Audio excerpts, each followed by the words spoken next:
ಸುಮಾರು 1,00,000ಕ್ಕೂ ಹೆಚ್ಚು 1,00,000 ಏನು ಅದಕ್ಕಿಂತ ಹೆಚ್ಚು ಸಿಸಿಟಿವಿ ಕ್ಯಾಮೆರಾಗಳಿದೆ. 1,00,000ಕ್ಕೂ ಹೆಚ್ಚು ಜನ ಪೊಲೀಸರು ಇದ್ದಾರೆ. ಕಮಿಷನರ್ ಆಫೀಸ್ ಇಲ್ಲೇ ಇರೋದು, ಕಮಿಷನರ್ ಮನೇನೂ ಇಲ್ಲೇ ಇರೋದು, ಡಿಜಿ ಆಫೀಸ್ ಇಲ್ಲೇ ಇರೋದು, ಡಿಜಿ ಅವ್ರ ಮನೇನೂ ಇಲ್ಲೇ ಇರೋದು, ಮುಖ್ಯಮಂತ್ರಿಗಳ ಮನೇನೂ ಇಲ್ಲೇ. ಸ್ಪೆಷಲ್ ವ್ಯಕ್ತಿ ಡಿ ಕೆ ಶಿವಕುಮಾರ್ ಅವರು ಕೂಡ ಈ Bengaluru incharge minister. D K Shivakumar Bengaluru incharge minister ಆದಮೇಲೆ ಆಗ್ತಾ ಇರುವಂತ ದೊಡ್ಡ ದರೋಡೆ ಇದು. ಒಂದು ಕಡೆ ಕಾಂಗ್ರೆಸ್ ಅವರು ಹಗಲು ದರೋಡೆ, ಇಲ್ಲಿ ಡಕಾಯಿತರು, ಮತ್ತೊಂದು ಕಡೆ ರೋಡಲ್ಲೇ ಹಗಲು ದರೋಡೆ.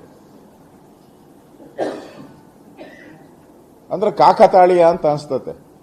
ಎಲ್ಲಿ ಡಿ ಕೆ ಶಿವಕುಮಾರ್ ಅವರು ಈ ಟನಲ್ ರೋಡ್ ಮಾಡಕ್ ಹೊರಟಿದ್ರು, ಆ ಟನಲ್ ಪಾಯಿಂಟ್ ಅಲ್ಲೇ ಆಗಿರೋದು ಇದು. ಅದು ಕಾಕತಾಳೀಯನೋ ಅಂತ ಅನ್ಸುತ್ತೆ. ಅಂದ್ರೆ ಇವತ್ತು ದರೋಡೆ ಮಾಡೋರಿಗೆ ಕರ್ನಾಟಕ ಒಂದು ರೀತಿ ಸ್ವರ್ಗ ಆಗಿದೆ. ಬೀದರ್ ಆಯ್ತು, ಮಂಗಳೂರು ಆಯ್ತು, ಈಗ ಬೆಂಗಳೂರಿಗೆ ಕ್ಯಾಪಿಟಲ್ ಸಿಟಿಗೆ ಬಂದಿದ್ದಾರೆ. ಅಲ್ಲೇನು ನಮ್ಮ ಕೈ ಚಳಕ ತೋರಿಸೋದು, ಬೆಂಗಳೂರಲ್ಲೇ ಕೈ ಚಳಕ ತೋರಿಸ್ತೀನಿ ಅಂತ ತೋರಿಸಿದ್ದಾರೆ. ಸರ್ಕಾರ ಇದರಿಂದ ಬದುಕಿದ್ಯಾ ಸತ್ತಿದ್ಯಾ? ಮೊನ್ನೆ ಪರಮೇಶ್ವರ್ ಅವರು ಕೇಳಿದ್ದಾರೆ ವಿರೋಧ ಪಕ್ಷದವ್ರಿಗೆ ಹೆಂಗೆ ಉತ್ತರ ಕೊಡೋದು ಅಂತ. ನೀವೇನು ಉತ್ತರ ಕೊಡೋ ಅವಶ್ಯಕತೆನೇ ಇಲ್ಲ. ಸರ್ಕಾರ ಸತ್ತೋಗಿದೆ ಅಂತ ಜನರು ತಿಳ್ಕೊಂಬಿಟ್ಟಿದೆ. ಸತ್ತೋಗಿರೋ ಸರ್ಕಾರ ಇದು. ಬದುಕಿದ್ರೆ, ಭಯ ಇದ್ದಿದ್ರೆ, ಪೊಲೀಸ್ ಅಧಿಕಾರಿಗಳ ಮೇಲೆ ಭಯ ಇದ್ದಿದ್ರೆ, ಸರ್ಕಾರದ ಮೇಲೆ ಭಯ ಇದ್ದಿದ್ರೆ, ಇಲ್ಲಿ ಈ ತರ ದರೋಡೆ ಮಾಡಿದ್ರೆ ನಮ್ಮನ್ನು ಬಿಡಲ್ಲ, ಗುಂಡಾಗ್ತಾರೆ, ನಮ್ಮ ಮೇಲೆ ಶಿಕ್ಷೆ ಆಗುತ್ತೆ ಅಂತ ಭಯ ಇದ್ದಿದ್ರೆ ಮಾಡ್ತಾ ಇರಲ್ಲ ಅವರು. ಇಲ್ಲಿ ಸರ್ಕಾರನೇ ಇಲ್ಲ, ಸತ್ತೋಗಿದೆ. ಕುರ್ಚಿ ಗಲಾಟೆಗೋಸ್ಕರ ಎಲ್ಲ ಡೆಲ್ಲಿ ಕಡೆ ಮುಖ ಮಾಡಿದ್ದಾರೆ. ಎಲ್ಲ ಮಂತ್ರಿಗಳು, ಮುಖ್ಯಮಂತ್ರಿ, ಉಪಮುಖ್ಯಮಂತ್ರಿ ಎಲ್ಲ ಡೆಲ್ಲಿ ಕಡೆ. ಅಂದ್ರೆ ಒಂದು ರೀತಿ ಕಾನೂನು ಸುವ್ಯವಸ್ಥೆ ಪೂರ್ತಿ ಯಾರು ನಡೆಸ್ತಾ ಇದ್ದಾರೆ ಅಂತ ಯಾರಿಗೂ ಗೊತ್ತಿಲ್ಲ. ಯಾರಿಗೂ ಕೂಡ ಭಯನೇ ಇಲ್ಲ, ಎಲ್ಲೂ ಭಯನೇ ಇಲ್ಲ ಯಾರಿಗೂ. ಈ ಸರ್ಕಾರ ಇದೆ, ಬದುಕಿದೆ ಅಂತ ಭಯ ಇಲ್ಲ ಯಾರಿಗೂ. ಒಂದು ರೀತಿ ಕಾನೂನು ಸುವ್ಯವಸ್ಥೆ ಅನ್ನೋದು ಕರ್ನಾಟಕದಲ್ಲಿ ಪೂರ್ತಿ ಸತ್ತೋಗ್ಬಿಟ್ಟಿದೆ. ಆ ಪರಿಸ್ಥಿತಿ ಇವತ್ತು ಬೆಂಗಳೂರು ಜನತೆ ಈ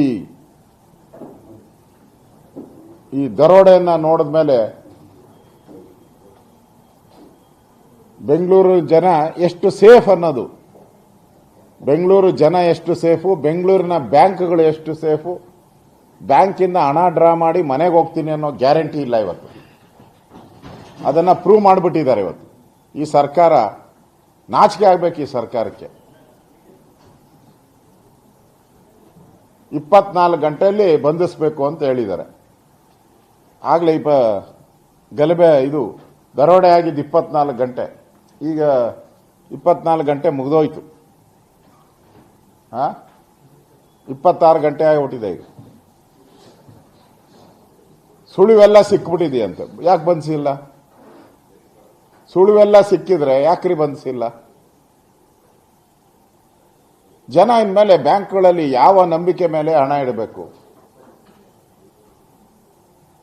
ಇದು ಜನರ ಪ್ರಶ್ನೆ. ನನ್ಗನ್ಸ್ತೈತೆ ನೀವಿಷ್ಟೆಲ್ಲ ಗುಂಡಿಗಳು ತೋಡದ ಮೇಲೂ, ರಸ್ತೆಗಳಲ್ಲೆಲ್ಲ ಗುಂಡಿ ಬಿದ್ದ ಮೇಲೂ, ಆ ಗುಂಡಿಗಳನ್ನೆಲ್ಲ ದಾಟಿ ಹೆಂಗೆ ಹೋಗಿದ್ದಾನೆ, ಅವನಿಗೆ ನಿಜಕ್ಕೂ ಒಂದು ಅವಾರ್ಡ್ ಕೊಡ್ಬೇಕು. ಅವನಿಗೆ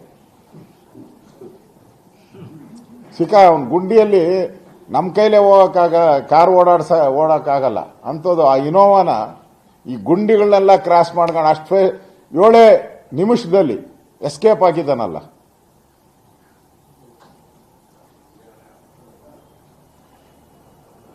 ಅಂದ್ರೆ ಈ ಸರ್ಕಾರ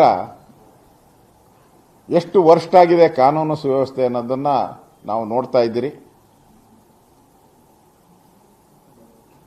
ಇದು ಸರ್ಕಾರ ಕ್ರಮ ತೆಗೆದುಕೊಳ್ಳಲ್ಲ, ಸರ್ಕಾರ ನಮ್ಮನ್ನೇನು ಮಾಡಲ್ಲ, ಸರ್ಕಾರ ಇದೆ ಅನ್ನೋ ಭಯ ಇಲ್ಲ. ಇಲ್ಲಿ ಯಾವ ದರೋಡೆಕೋರರಿಗೂ ಯಾವ ಕಳ್ಳರಿಗೂ ಸರ್ಕಾರ ಇದೆ ಅಂತ ಭಯನೇ ಇಲ್ಲ. ಅದನ್ನು ಎಲ್ಲದರಲ್ಲೂ ನೋಡ್ಬಿಟ್ಟಿದ್ದಾರೆ. ಧರ್ಮಸ್ಥಳದ ವಿಚಾರವಾಗಿ ನೋಡಿದಿರಿ. RCB 11 ಜನ ಸತ್ತೋದ್ರಲ್ಲ, ಆ ಸಂದರ್ಭದಲ್ಲೂ ಪೊಲೀಸ್ ಫೇಲೂರು. ಧರ್ಮಸ್ಥಳದ ವಿಚಾರದಲ್ಲೂ ಪೊಲೀಸ್ ಫೇಲೂರು. ಮೊನ್ನೆ ಅತ್ಯಾಚಾರ ಆಯಿತು, ಅದರಲ್ಲೂ ಫೇಲೂರು. ಪೊಲೀಸ್ ಇಲಾಖೆ ಒಂದು ಫೇಲೂರ್ ಇಲಾಖೆ ಆಗ್ಬಿಟ್ಟೈತೆ ಈಗ. ಪೊಲೀಸ್ ಇಲಾಖೆ ಫೇಲೂರ್ ಇಲಾಖೆ ಕರ್ನಾಟಕದಲ್ಲಿ. ಲಂಚ, ಕಾರಣ ಲಂಚ. ಪ್ರತಿಯೊಂದು ಪೋಸ್ಟ್ಗೂ ಕೋಟಿ ಕೋಟಿ ದುಡ್ಡು ಕೊಡಬೇಕು ಇವತ್ತು. ಕೋಟಿ ಕೋಟಿ ಪ್ರತಿಯೊಂದು ಇನ್ಸ್ಪೆಕ್ಟರ್ಗೂ, ಸಬ್ ಇನ್ಸ್ಪೆಕ್ಟರ್ಗೂ, ACPಗಳಿಗೂ, DC ಎಲ್ಲ ದುಡ್ಡು ಕೊಟ್ಟೇ ಬರಬೇಕಿಲ್ಲಿ. ಒಂದ್ ಕಡೆ ಸರ್ಕಾರ ದರೋಡೆ ಮಾಡ್ತಾ ಇದೆ, ಇನ್ನೊಂದು ಕಡೆ ದರೋಡೆಕೋರರು ದರೋಡೆ ಮಾಡ್ತಾರೆ. ಅಷ್ಟೇ, ಎರಡು ಏನು ವ್ಯತ್ಯಾಸ ಇಲ್ಲ. ಇಬ್ರು ದರೋಡೆಕೋರ್ರೆ, ಅವರು ದರೋಡೆಕೋರ್ರೆ, ಇವರು ದರೋಡೆಕೋರ್ರೆ. ಇವರು ಸ್ಮಾರ್ಟ್ ಆಗಿ ಮಾಡ್ತಾರೆ, ಅವರು ಹಳ್ಳ ಬಿದ್ದಿರೋ ರಸ್ತೆಯಲ್ಲಿ ದುಡ್ಡು ಕದ್ದು ಎತ್ಕೊಂಡು ಹೋಗ್ತಾರೆ. ಅಷ್ಟೇ ವ್ಯತ್ಯಾಸ ಇದು. ಅದರಿಂದ ಈ ಸರ್ಕಾರಕ್ಕೆ ನನಗನ್ಸುತ್ತೆ ನಾಚಿಕೆ ಮಾನ ಮರ್ಯಾದೆ ಇಲ್ಲ. ಇನ್ನಾದ್ರೂ ಸರ್ಕಾರ ಬದುಕಿದೆ ಅಂತ ಅದು ತೋರಿಸಿ. ನಿಮ್ಮ 24 ಗಂಟೆನೂ ಆಗೋಯ್ತು, ನಾಳೆ ಕೊಡಿ 48 ಗಂಟೆ ಅಂತ ಟೈಮ್ ಅನೌನ್ಸ್ ಮಾಡಿ. ಅಟ್ಲೀಸ್ಟ್ ಹೆಂಗೆ ಸಿದ್ದರಾಮಯ್ಯನವರು ಈ ಜಾತಿ ಗಣತಿಯನ್ನ ಅನೌನ್ಸ್ ಮಾಡಿದ್ರಲ್ಲ, 15 ದಿನ ಮಾಡ್ತೀನಿ ಅಂದರು, ಆಮೇಲೆ 30 ದಿನ, ಆಮೇಲೆ 45 ದಿನ, ಆಮೇಲೆ 60 ದಿನ, ಹಂಗೆ ನೀವು ಕೊಡಿ. 24 ಗಂಟೆ ಕೊಟ್ಟಿದ್ರ, ದಯವಿಟ್ಟು ಅದನ್ನ 40 ಗಂಟೆಗೆ ಎಕ್ಸ್ಟೆಂಡ್ ಮಾಡಿ. ಆಗಿಲ್ಲ ಅಂದ್ರೆ 60 ಗಂಟೆ ಇದ್ದೇ ಇದೆ ನಿಮ್ದು ಚಾಳಿ. ಅಂದ್ರೆ ಈ ಸರ್ಕಾರ ನಿಜಕ್ಕೂ ದರೋಡೆಕೋರರಿಗೆ ಸ್ವರ್ಗ ಆಗಿದೆ. ಇದು ಒಂದು ಘಟನೆ ಆಗಿದ್ರೆ ನಾನೇನು ಹೇಳ್ತಾ ಇರಲ್ಲ. ಇದು 3ನೇ ಘಟನೆ ಕರ್ನಾಟಕದಲ್ಲಿ ನಡೀತಾ ಇರೋದು. ಒಂದು ಘಟನೆಗೆ ಎಚ್ಚೆತ್ತುಕೊಂಡು ಅವ್ರ ಮೇಲೆ ಕ್ರಮ ತೆಗೆದುಕೊಂಡಿದ್ರೆ ಈ ಘಟನೆಗಳು ಆಗ್ತಾನೆ ಇರಲಿಲ್ಲ. ಅವ್ರನ್ನೇನು ಮಾಡೇ ಇಲ್ಲಲ್ಲ ನೀವು. ಅದಕ್ಕೆ ಈಗ ಬೆಂಗಳೂರಿಗೆ ಬಂದು 7 ನಿಮಿಷದಲ್ಲಿ 7 ಕೋಟಿ ಒಡೆಯ ಆಗೋದು ಅವನು. ಇದು ಒಳ್ಳೆ ಸ್ಕೀಮು, ಸರ್ಕಾರದ ಹೊಸ ಸ್ಕೀಮ್ ಅನ್ನ ಬಿಟ್ಟಿದ್ದಾರೆ. ಬೇಗ ಸಾಹುಕಾರರಾಗಿ, ದರೋಡೆ ಮಾಡಿ ಬೇಗ ಸಾಹುಕಾರರಾಗಿ, ಕೋಟ್ಯಾಧಿಪತಿಗಳಾಗಿ.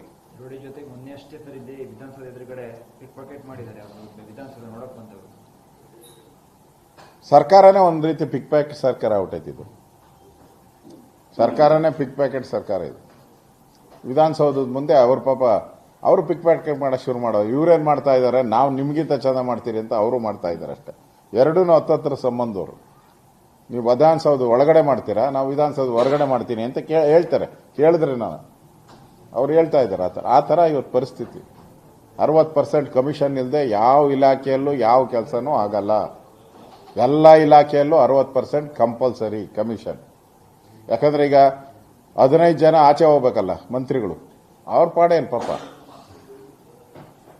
ಇರೋದು 2.5 ವರ್ಷ ಅವಧಿಯಲ್ಲಿ ಅವರು ದುಡ್ಡು ಮಾಡಬೇಕಲ್ಲ, ಅದಕ್ಕೆ ಬೇಗ ಬೇಗ ಮಾಡ್ತಾ ಇದ್ದಾರೆ ಅಷ್ಟೇ. ಓಕೆ,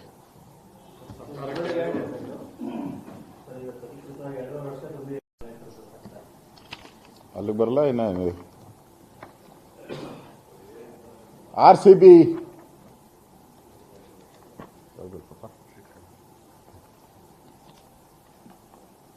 RCB ರಿಪೋರ್ಟ್ ಅನ್ನ ರಾಜ್ಯ ಸರ್ಕಾರ ಅವ್ರು ಮಾಡಿದಂತ ಒಂದು ತನಿಖಾ ಆಯೋಗ ಸಬ್ಮಿಟ್ ಮಾಡ್ತಾ ಇದೆ ಅಂತ ಕೇಳಿದ್ದೀನಿ. ನಾನು ಅವ್ರಿಗೂ ಹೇಳ್ತೀನಿ, ಯಾರು ಈ ತನಿಖಾ ಸಂಸ್ಥೆ ಏನಿದೆ, ದಯವಿಟ್ಟು ಸಬ್ಮಿಟ್ ಮಾಡಕ್ ಹೋಗಬೇಡಿ. ಯಾಕೆ ಮಾಡಕ್ ಹೋಗ್ತೀರಾ? ಅದರಲ್ಲಿ ಏನು ಬರ್ದಿರಲ್ಲ. ತಪ್ಪೆಲ್ಲ RCBದು, ತಪ್ಪೆಲ್ಲ KSEದು, ಅಷ್ಟು ಬಿಟ್ರೆ ಏನೂ ಇರಲ್ಲ ಅದರಲ್ಲಿ. ನೋಡಿ, ಇವ್ರ ಮೇಲೆ ಕ್ರಮ ತೆಗೆದುಕೊಳ್ಳಿ. ನಿಮ್ಮ ಮನೆ ಆಳ ಕಾಂಗ್ರೆಸ್ ಸರ್ಕಾರದಿಂದ ಇವತ್ತು ಬೆಂಗಳೂರಲ್ಲಿ ನಡೀತಾ ಇದ್ದಂತ ಎಲ್ಲ ಮ್ಯಾಚ್ಗಳು ಇವತ್ತು ಬೇರೆ ರಾಜ್ಯಕ್ಕೆ ಹೋಗ್ತಾ ಇದೆ. ಇಲ್ಲಿ ಏನು ನಮ್ಮ ಬೆಂಗಳೂರಲ್ಲಿ ಬಿಸ್ನೆಸ್ ನಡಿಬೇಕಾಯಿತು, ಆ ಬಿಸ್ನೆಸ್ಸು ಇಲ್ಲ, ಹೋಟ್ಲ್ ಬಿಸ್ನೆಸ್ಸು ಇಲ್ಲ, ಅಂಗಡಿ ಬಿಸ್ನೆಸ್ಸು ಇಲ್ಲ, ತೆರಿಗೆನೂ ಇಲ್ಲ. ಅಷ್ಟು ತೆರಿಗೆ ಬರಬೇಕಾಯ್ತು. ಸೇರ್ಕೊಡು. ಅಷ್ಟು ತೆರಿಗೆ ಬೆಂಗಳೂರಿಗೆ ಬರಬೇಕಾಯ್ತು, ಕರ್ನಾಟಕಕ್ಕೆ ಬರಬೇಕಾಯ್ತು ತೆರಿಗೆ. ಆ ತೆರಿಗೆನೂ ಹೋಯ್ತು. ಈಗ ಮ್ಯಾಚ್ ನಡೆದಿದ್ರೆ ಕೋಟ್ಯಾಂತರ ರೂಪಾಯಿ ತೆರಿಗೆ ಬರೋದು ಕರ್ನಾಟಕಕ್ಕೆ. ಆ ತೆರಿಗೆನೂ ಹೋಯ್ತು. ಜನರಿಗೆ ಎಂಟರ್ಟೈನ್ಮೆಂಟ್ ಬೆಂಗಳೂರಲ್ಲಿ ಏನು ಎಂಟರ್ಟೈನ್ಮೆಂಟ್ ಇದೆ? ಮ್ಯಾಚ್ ನೋಡೋ ಎಂಟರ್ಟೈನ್ಮೆಂಟ್. ಬಹಳ ಜನ ಕ್ರಿಕೆಟ್ ಅಭಿಮಾನಿ ಇದ್ದಾರೆ ಬೆಂಗಳೂರಲ್ಲಿ, ಲಕ್ಷಾಂತರ ಅಭಿಮಾನಿಗಳಿದ್ದಾರೆ. ಅದಕ್ಕೂ ಮನೆ ಆಳು ಕೆಲಸ ಮಾಡಿದ್ರಿ.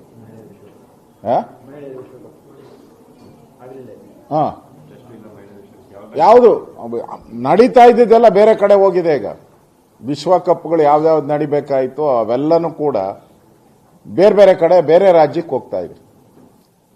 ನಿಮ್ಮ ಯೋಗ್ಯತೆಗೆ, ಈ ರಾಜ್ಯ ಸರ್ಕಾರದ, ಕಾಂಗ್ರೆಸ್ ಸರ್ಕಾರದ ಯೋಗ್ಯತೆಗೆ ಸ್ಪೋರ್ಟ್ಸ್ಗೂ ಇಲ್ಲಿ ಬೆಲೆ ಇಲ್ದಂಗೆ ಆಗ್ಬಿಟ್ಟಿದೆ. ಒಂದ್ ಕಡೆ ಮಹಿಳಾ ತಂಡ ವಿಶ್ವಕಪ್ ಅನ್ನ ಗೆದ್ದಿದ್ದಾರೆ, ಇಲ್ಲಿ ಮ್ಯಾಚ್ ನೋಡಕ್ಕೂ ಅವಕಾಶ ಇಲ್ಲ. ಇವತ್ತೆಲ್ಲ ಕಡೆ ಬೇರೆ ಹೋಗ್ತಾ ಇದ್ದಾರೆ. ಆ ಶಾಪ ನಿಮಗೆ ತಟ್ಟೋದು, ಕಾಂಗ್ರೆಸ್ ಅವರಿಗೆ ತಪ್ಪಟ್ಟು. ಅದಕ್ಕೆ ಇವತ್ತು RCB ಏನು ರಿಪೋರ್ಟ್ ಕೊಡ್ತಾ ಇದ್ದಾರೆ ಅದು ನನಗನ್ಸ್ತೈತೆ ಅದರಲ್ಲಿ ಯಾವುದೇ ಹುರುಳಿಲ್ಲ. ಇವರು ಎಸ್ಕೇಪ್ ಆಗೋದಕ್ಕೋಸ್ಕರ ಮಾಡಿದ ತಪ್ಪು. ಇವರು ವಿಧಾನಸೌಧ ಸ್ಟೆಪ್ ಮೇಲೆ ಮಾಡಿದ್ದಿರ್ಬೋದು, ಕಾರ್ಯಕ್ರಮ ಮಾಡಿದ್ದಿರ್ಬೋದು, ಇವ್ರ ಚಿತಾವಣೆಯಿಂದ ಆಗಿದ್ದು. ಅವರೇನು ಮಾಡಬೇಕು ಅಂತ ಇರಲಿಲ್ಲ. ಇವ್ರ ಚಿತಾವಣೆಯಿಂದ ನಡೆದು 11 ಜನರ ಸಾವಿಗೆ ನೇರ ಕಾರಣ ಅಪರಾಧಿಗಳು ಈ ಕಾಂಗ್ರೆಸ್ ಸರ್ಕಾರ, ಕೊಲೆಗಡಕರ ಸರ್ಕಾರ. ಇದು ನೇರವಾಗಿ ಸರ್ಕಾರನೇ ಬಾಗಿ ಅನುಮತಿ ಕೊಟ್ಟವ್ರು ಯಾರು? ಬಾ ಅಂತ ಕರೆದವ್ರು ಯಾರು? ಇಲ್ಲಿ 11 ಜನರ ಸಾವಿಗೆ ಕಾರಣ ಯಾರು? ಈ ಸರ್ಕಾರನೇ. ಅದನ್ನ ಬಿಟ್ಟು ನೋಡಿ, ಆ ರಿಪೋರ್ಟ್ ಅಲ್ಲಿ ಎಲ್ಲೂ ಕೂಡ ಸರ್ಕಾರದ ಮೆನ್ಷನ್ ಮಾಡಿರಲ್ಲ. ತನಿಖೆ ಮಾಡಕ್ ಕೊಟ್ಟಿದ್ಯಾರು, ಪರ್ಮಿಷನ್ ಕೊಟ್ಟಿದ್ಯಾರು ಅಂತ ತನಿಖೆ ಆಗ್ಬೇಕಾಯ್ತು. ಪರ್ಮಿಷನ್ ಕೊಟ್ಟಿದ್ಯಾರು, ಪೊಲೀಸ್ ಬಂದೋಬಸ್ತ್ ವ್ಯವಸ್ಥೆಗೆ ಆದೇಶ, ಸರ್ಕಾರದ ಆದೇಶ ಮಾಡಿದವರು ಯಾರು? ಇವೆಲ್ಲವನ್ನ ಬಿಟ್ಟುಬಿಟ್ಟು RCB, KSCA ಇವ್ರ ಮೇಲೆ ಗೂಬೆ ಕೂರಿಸುವಂತ ಕೆಲಸ ಮಾಡ್ತಾರೆ. ಅವ್ರದ್ದೇನು ತಪ್ಪಿಲ್ಲ ಅಂತ ಹೇಳಲ್ಲ, ಆದ್ರೆ ಯಜಮಾನ ನೀನ್ ತಾನೆ ಎಲ್ಲದಕ್ಕೂ ಅನುಮತಿ ಕೊಟ್ಟವ್ರು. ನೀರು ಹೆಂಗ್ ಕೊಟ್ರಿ ಅನುಮತಿ? ಜನ ಪ್ರಶ್ನೆ ಕೇಳ್ತಾರೆ, ಹೆಂಗೆ ಅನುಮತಿ ಕೊಟ್ರಿ ನೀವು? ಒಂದೇ ದಿನದಲ್ಲಿ ಇಜೋತ್ಸವ ಮಾಡಕ್ಕೆ ಯಾರು ಹೇಳಿದ್ರು ನಿಮಗೆ? KCA ಕೇಳಿತಾ? ನೀವೇ ಎಲ್ಲ ಮಾಡಿದವರು, ನೀವೇ ಒತ್ತಡ ಹಾಕಿದವರು.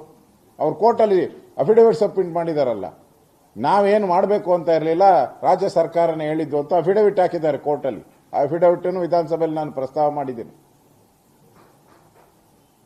ಮಾಡಕ್ಕೆ ಹೇಳಿದವ್ರು ನೀವು, ಪರ್ಮಿಷನ್ ಕೊಟ್ಟವ್ರು ನೀವು, ನಿಮ್ಮ ಮಕ್ಕಳು ಮರಿನೆಲ್ಲ ಕರ್ಕೊಂಬಂದು ಕೂತ್ಕೊಂಡವ್ರು ನೀವು, ಫೋಟೋ ಶೋ ಮಾಡ್ಕೊಂಡವ್ರು ನೀವು, 11 ಜನ ಸಾವಿಗೆ ಕೊಲೆಗಾರ ನೀವು. ಈಗ ನೋಡಿದ್ರೆ RCB, KCA ಅವ್ರ ಮೇಲೆ ಆಪಾದನೆ ಹೊರಿಸ್ತಾ ಇದ್ದೀರಾ. ಇದರಲ್ಲಿ ಏನು ಉರುಳಿಲ್ಲ, ಸುಮ್ಮನೆ ಅದೊಂದು ರಿಪೋರ್ಟ್ ಅಷ್ಟೇ. ಅದನ್ನು ಮುಚ್ಚಾಕಕ್ಕೆ ಮಾಡಿರುವಂತ ಒಂದು ತನಿಖಾ ಸಂಸ್ಥೆ ಅಷ್ಟೇ. ಇದನ್ನು ಮುಚ್ಚಾಕ್ತಾರಷ್ಟೇ. ಅದಕ್ಕೆ 3 ಪೈಸದ ಬೆಲೆ ಇಲ್ಲ. ನನಗನ್ಸುತ್ತೆ ಕೋರ್ಟ್ ಆದರೂ ಇದ್ರ ಬಗ್ಗೆ CBI ತನಿಖೆ ಕೊಡಬೇಕು. ಆಗ ಮಾತ್ರ ಸತ್ಯಾಸತ್ಯತೆ ಹೊರಗಡೆ ಬರ್ತದೆ, ಇಲ್ಲ ಅಂದ್ರೆ ಬರಲ್ಲ. ಇದು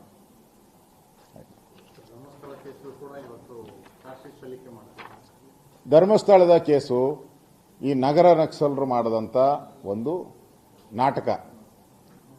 ಏನೋ ಸಿಕ್ಬಿಡುತ್ತೆ ಧರ್ಮಸ್ಥಳದಲ್ಲಿ ಅಂತೇಳಿ ಧರ್ಮಸ್ಥಳದ ಹೆಸರನ್ನು ಹಾಳು ಮಾಡಿ, ಧರ್ಮಸ್ಥಳಕ್ಕೆ ಯಾರೂ ಹೋಗ್ದಂಗೆ,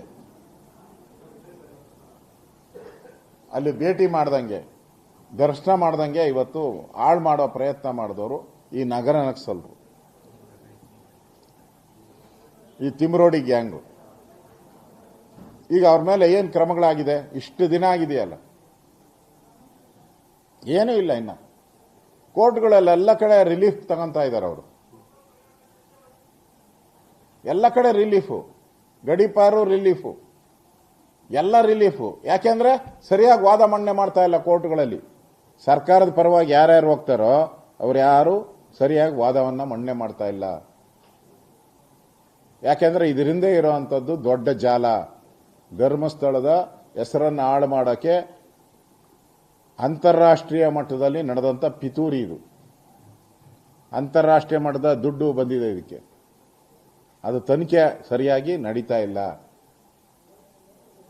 ಅದರಿಂದ ಚಾರ್ಜ್ ಶೀಟ್ ಆಗಲಿ, ಅದರಲ್ಲಿ ಏನು ಬರುತ್ತೋ ನೋಡೋಣ.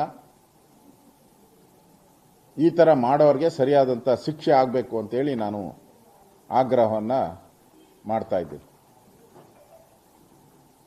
ಆಯ್ತಾ? ಅಷ್ಟೇ ಅಲ್ಲ, 2.5 ವರ್ಷ ಸರ್ಕಾರ, ಇನ್ನು 2.5 ವರ್ಷ ಹೊಸ ಇನ್ನಿಂಗ್ಸ್, ಅಂದ್ರೆ 2.5 ವರ್ಷದ ಸಾಧನೆ ಏನು? ಪತ್ರಿಕೆಯಲ್ಲಿ ಇವತ್ತು ಇನ್ನೊಬ್ಬರು ಫೋಟೋ ಸಿ ಎಂದು ಬರಬೇಕಾಯ್ತು 2.5 ವರ್ಷಕ್ಕೆ, ಬಂದಿಲ್ಲ.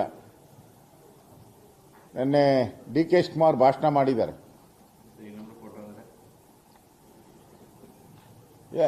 ಅಗ್ರಿಮೆಂಟ್ 2.5 50-50 ವಚನ ಭ್ರಷ್ಟರು ಕಾಂಗ್ರೆಸ್ ಅವರು, ವಚನ ಭ್ರಷ್ಟ ಕಾಂಗ್ರೆಸ್.